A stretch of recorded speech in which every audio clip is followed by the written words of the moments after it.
Isang guro ang nagalit sa isang batang dumating ng huli sa klase at humiling na makipagkita sa kanyang mga magulang.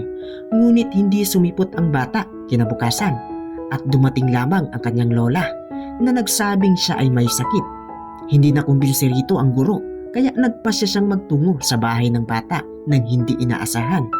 Doon, natuklasan niya ang buhay ng batang iyon ay mas matindi pa pala kaysa sa iniisip niya. Ang unang araw ni Mr. Morgan bilang bagong guro sa kasaysayan ay nagsimula.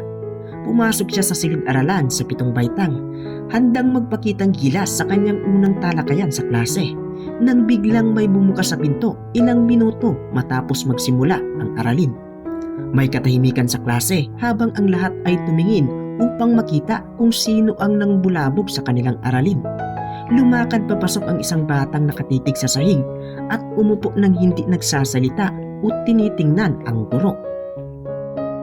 "Magandang umaga sa iyo," sambit ni Mr. Morgan.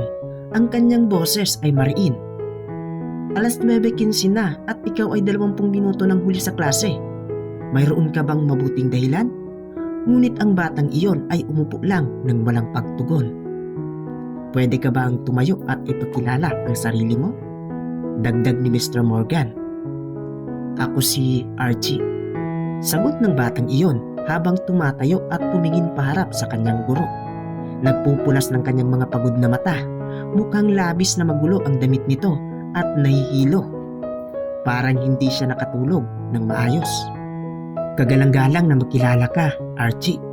Ako ang bagong guro mo sa kasaysayan. Huli ka sa klase. Pwede mo bang sabihin sa akin kung bakit?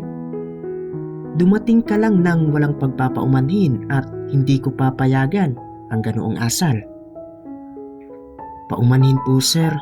Hindi ko po namalayan ang oras at huli na po akong gumising. Hindi ko sinasadyang dumating ng huli sa klase. Pagod lang po talaga ako, sir." Saad niya. Hindi mapigil ang kanyang pagbahing at natawa ang buong klase. Mariing ipinahayag ni Mr. Morgan kay Archie na hindi siya pwedeng laging dumating ng huli sa klase. Kasunod nito ay tinanong ni Mr. Morgan sa Archie kung nagawa niya ang kanilang takdang aralin mula sa kanilang nakaraang guro sa kasaysayan na nagbibigay sa kanila ng takdang aralin tuwing katapusan ng linggo. Ibinigay ni Archie ang kanyang notebook at nagkaroon ng di kapanipaniwalang ekspresyon si Mr. Morgan. Napansin niyang hindi ito nagawa ni Archie. Biglang nagalit si Mr. Morgan kay Archie at biglang sinabi na gusto niyang makipagkita sa mga magulang nito kinabukasan o kung hindi naman ay dadalhin niya si Archie sa opisina ng punong guro. Nangako naman si Archie na kinabukasan ay papupuntahin niya ang kanyang mga magulang sa paaralan. Ngunit kinabukasan ay hindi sumipot ang batang iyon sa klase at nagsimulang mag-alala si Mr. Morgan. Biglang nakaramdam ng pagkawerdo si Mr. Morgan sa kanyang sarili dahilan sa inasal nito sa bata. Nag-aalala siya na sana ay hindi natakot ang bata sa mga sinabi niya. Gusto lamang niya na matulungan ito. Natapos ang kanyang klase sa araw na iyon na hinihintay pa rin ang mga magulang na Archie. Habang nag-aayos na siya ng kanyang mga gamit at papaalis na sana, nang bigla niyang napansin ang isang matanda. Tila na sa kanyang 80s na ang edad nito at naghihintay sa labas ng silid-aralan. "Paumanhin po, may hinihintay o hinahanap po ba kayo?" tanong ni Mr. Morgan sa kanya. "Ako si Rosita, ang lola ni Archie," sagot ng matandang babae na medyo umuubo pa ito. "Kagalang-galang na makilala kayo. Hindi pumasok si Archie sa paaralan ngayon. Okay lang po ba siya?" Umiling ang lola. "Hindi, medyo may sakit ang aking apo kaninang umaga kaya't sinabi ko sa kanya na wag nang pumasok sa paaralan. Sinabi niya sa akin na nais mo raw makipagkita sa kanyang mga magulang. Hindi makapunta ang aking anak na babae, ang kanyang ina. Sabihin mo na lang sa akin at ipaparating ko sa kanya ang mensahe." Ibinahagi ni Mr. Morgan ang kanyang mga alalahanin tungkol sa pagdating ng huli ni Archie sa klase, kakulangan sa paggawa ng takdang aralin at mababang marka. Binigyang diin din niya ang pangangailangan ng isang pagpupulong sa ina ni Archie upang agarang malutas ang mga problemang ito. Sumang-ayon ang lola ni Archie na magsasagawa ng isang pagpupulong sa kanyang ina.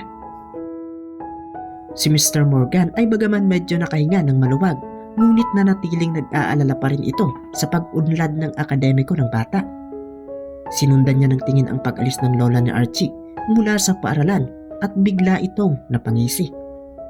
Ilang sandali pa ay lumapit ang punong guro ng paaralan, si Mr. Sanchez, at sinabi nito kay Mr. Morgan na kung pwede siyang pumunta sa opisina nito at may importante silang pag-uusapan.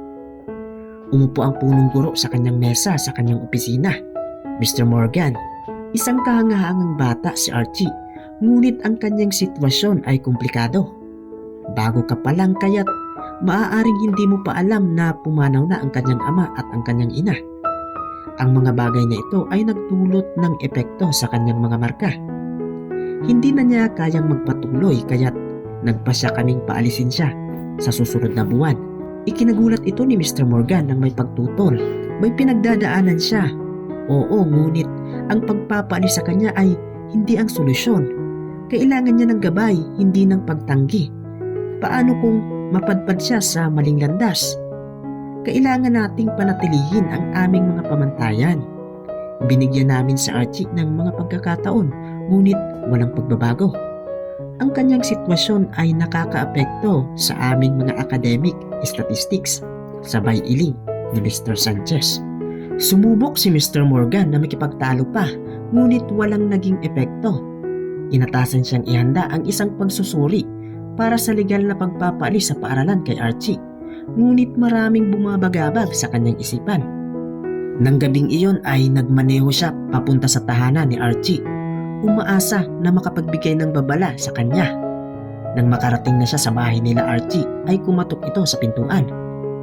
Makailang beses siyang kumatok ngunit walang sumasagot. Ilang sandali pa ay napansin niyang hindi ito nakalak at maingat siyang pumasok sa bahay. Nakita niya ang mga nagkalat na mga bote ng alak at ang amoy nito sa paligid. Sinubukan niya ulit na tawagin ang pangalan ni Archie at ilang sandali pa ay nagulat ito nang biglang sumulpot sa kanyang likuran ang lola ni Archie. Gusto ko sanang makipagkita sa kay Archie at nag-aalala ako para sa kanya. Nasaan siya?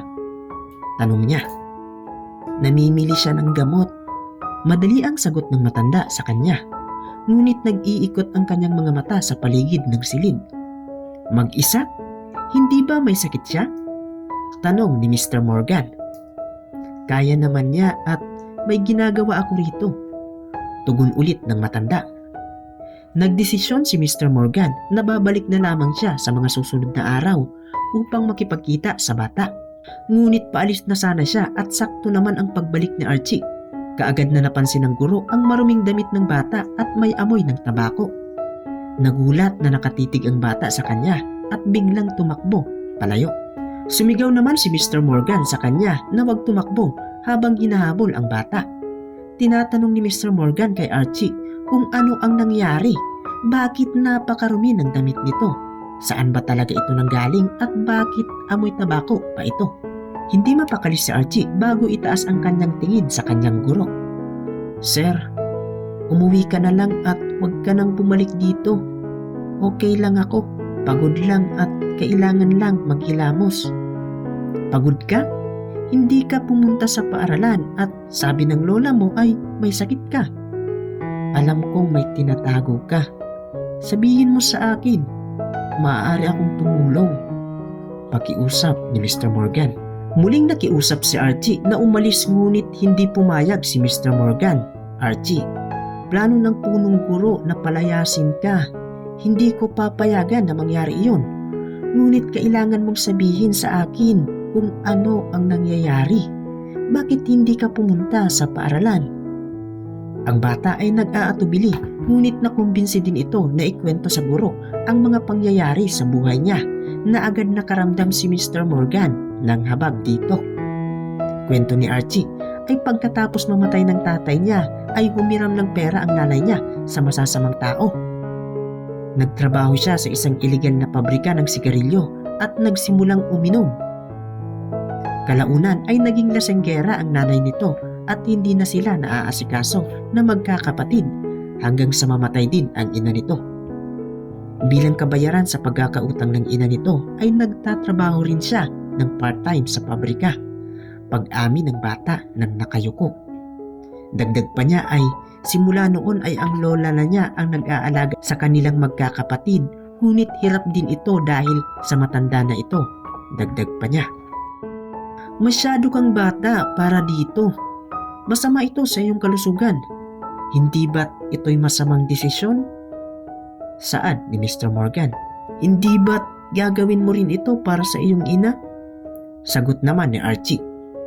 Kumindat si Mr. Morgan sa bata. Hindi sa pagtanggi kundi sa pagkadismaya. Ikaw ay nararapat sa isang normal na pamumuhay. Tingnan mo ang iyong mga kamay. Dapat ay hawak mo ang mga aklat, hindi ang tabako. Bumalik ka sa paaralan at tutulungan ka namin na makabayad sa pagkakautang ng iyong ina. Saad naman ni Archie ay kung anong pagbabago ang magagawa nito sa buhay niya. Dagdag pa niya ay pwedeng magpasa ng masamang pagsusuri si Mr. Morgan para sa kanya at palayasin siya sa paaralan. Ako ang pinakamahina sa klase. Walang magbabago. Sambit ulit ni Archie habang tumutulo ang mga luha nito. Habang sinisikap ni Mr. Morgan na kumbinsihin siya, tumalikod si Archie at umalis. Okay lang ako, Mr. Morgan.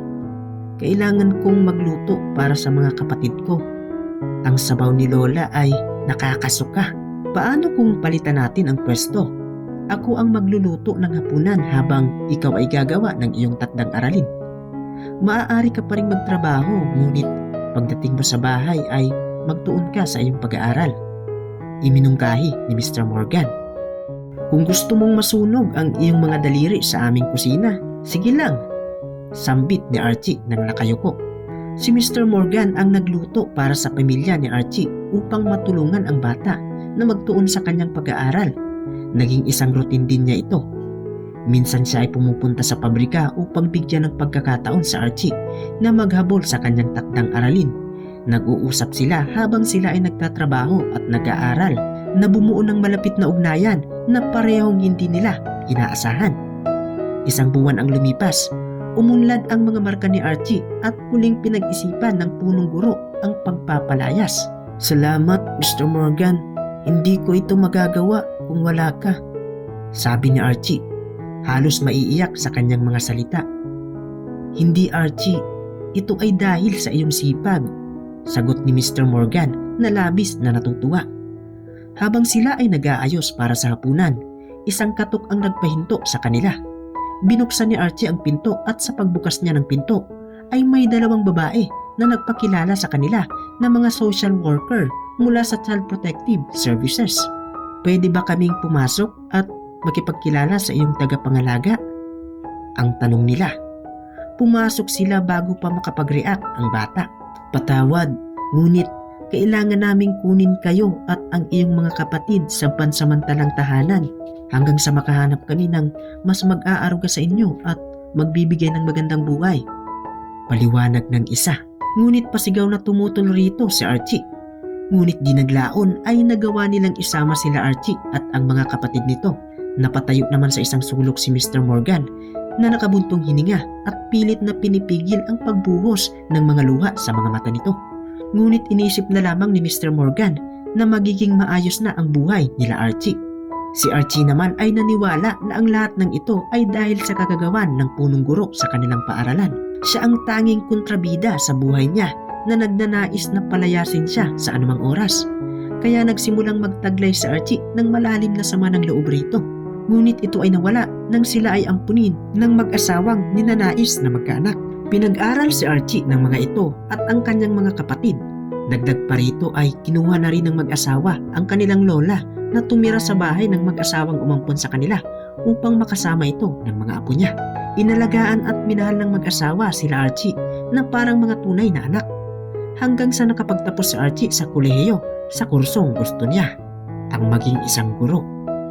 15 taon ang nakalipas, bumalik si Archie sa kanyang dating paaralan. Habang naglalakad sa mga pamilyar na pasilyo, nadama niya ang pangungulila at kasiyahan.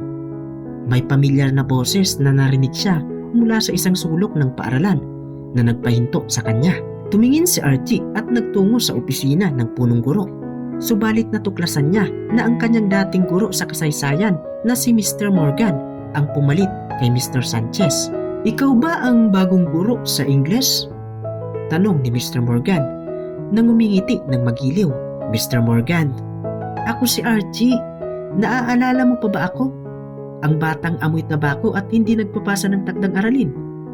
Ibinunyag ni Archie ang kanyang sarili. Archie? Napahalakhak si Mr. Morgan at biglang nakadama ng kaligayahan.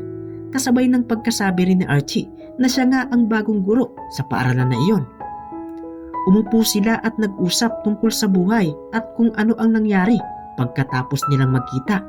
Ngunit bigla itong natigilan nang sabihin niya ang isang sikretong matagal na niyang inilihim kay Archie. Nagsimula itong malungkot at yumuko sa harap ni Archie.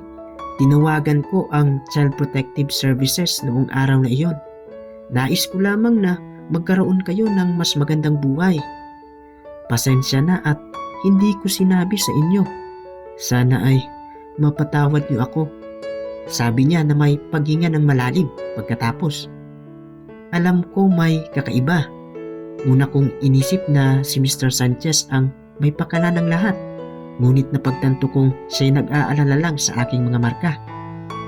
Tumawa si Archie ngunit naging seryoso. Lahat ay utang na loob ko sa iyo, Mr. Morgan. Ikaw ang nagtiwala sa akin at wala ng iba. Kung minsan ang pinakamagandang desisyon sa ating buhay ay ang pinakamasakit na desisyon. Maraming salamat sa iyo, Mr. Morgan. Muling saad niya na di na malayang tumutulo na pala ang mga luha nilang dalawa. Na-inspire ka ba sa kwentong ito? Maaari ninyong ibahagi ang inyong opinyon sa comment section tungkol sa kwento na ito at ibahagi ito sa inyong mga kaibigan. Maaaring sila ay ma-inspire at mabigyan ng saya ang kanilang araw. Huwag ring kalimutan na mag-subscribe sa ating YouTube channel para sa iba pang mga kaabang-abang na kwento na siguradong magbibigay sa inyo ng isang inspirasyon. Maraming salamat at hanggang sa muli. Kapahina, ingat and God bless.